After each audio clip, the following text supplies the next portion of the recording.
نشاهد في هذه الصور بدأوا ينزلون من الحافلة في انتظار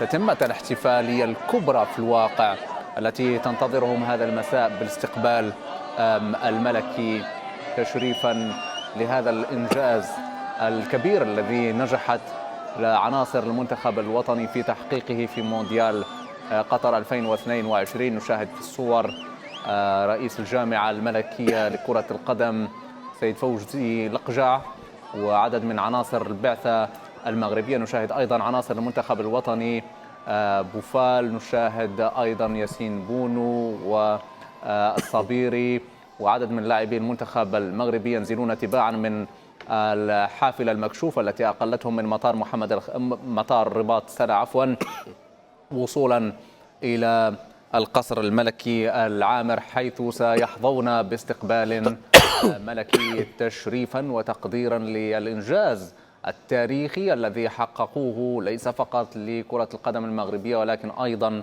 لكرة القدم العربية والإفريقية.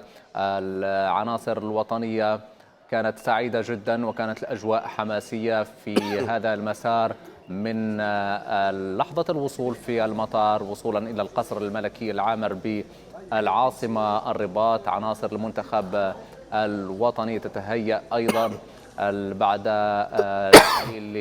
الاستقبال الملكي الذي تم الإعلان عنه في بلاغ للديوان الملكي، حيث أعلنت وزارة القصور الملكية والتشريفات والأوسمة أن البعثة المغربية وعناصر المنتخب الوطني المغربي سيحظون باستقبال ملكي سامي احتفاء وتقديرا لهذا الإنجاز التاريخي العظيم.